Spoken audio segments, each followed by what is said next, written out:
James Nachtwey is one of the greatest photographers of our time. For almost 4 decades he has been documenting poverty, famine, disease and conflicts.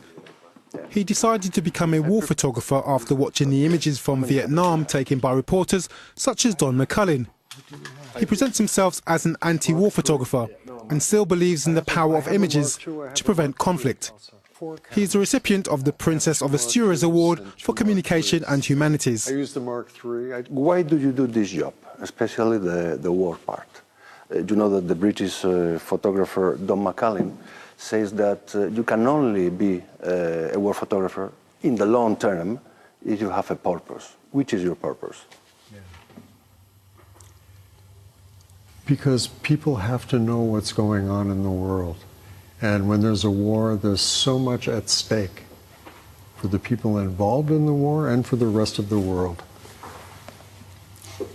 Photographs can get behind the political rhetoric that is always surrounding a war, that creates a kind of justification for the people who are conducting the war. And photographers are on the ground. They're seeing what's happening to individual human beings and showing the effect of the war, and they're holding accountable the decision makers and policy makers who are conducting the war. And this is a way in which public opinion can be brought to bear to pressure change. Do you think that a picture can be an antidote to war? Yes, I think that in a way a picture that shows the true face of war is an anti-war photograph.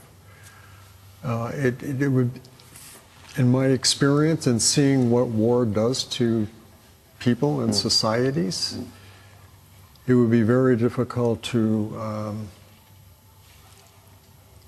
promote that.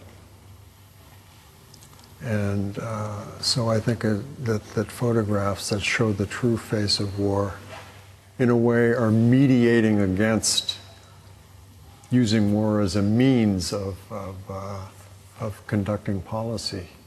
I think there are things worth fighting for in this life, and I think that people have to defend themselves. But I think we should also be aware where war leads. What are the inevitable consequences of war in human terms? And we must never forget it, and we must think deeply upon it before ever committing people to fight a war.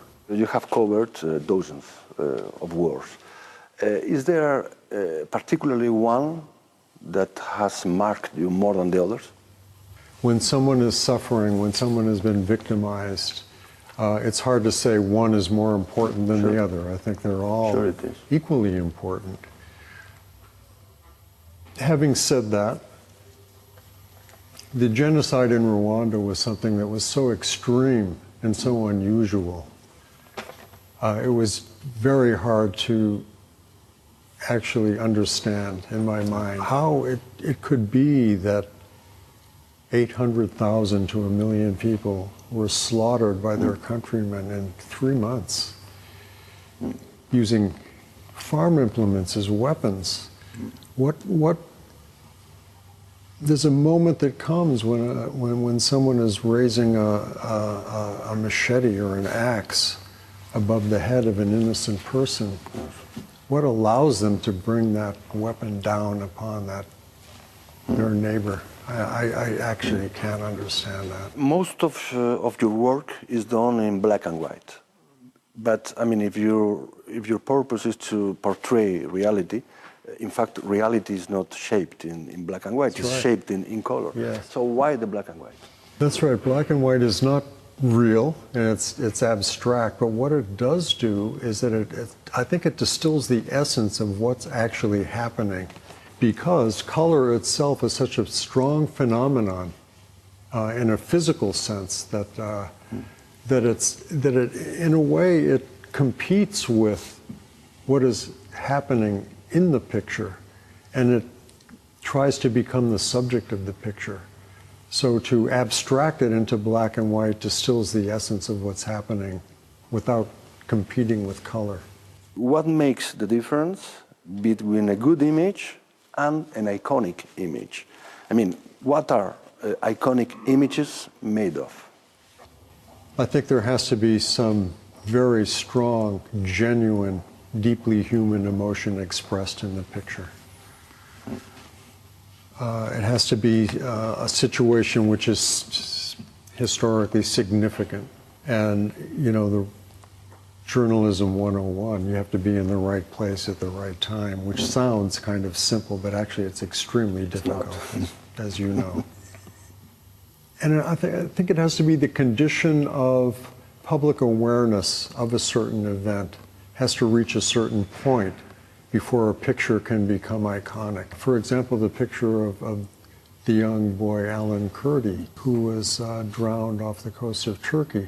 It came at a moment when the world was aware enough of that situation where it galvanized public opinion. The picture of Nick Ut, of the young girl who was, you know, running from the napalm in Vietnam. In the Vietnam War. It happened at a time when there was, you know, enough awareness of the war and enough protest against the war that picture again galvanized public opinion. Speaking about that, hard impact images and mass media.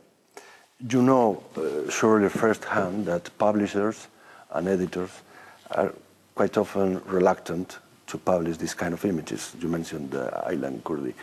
Example is a very good one. And the most used argument is that by publishing these images, we are some kind undermining the dignity of the victims.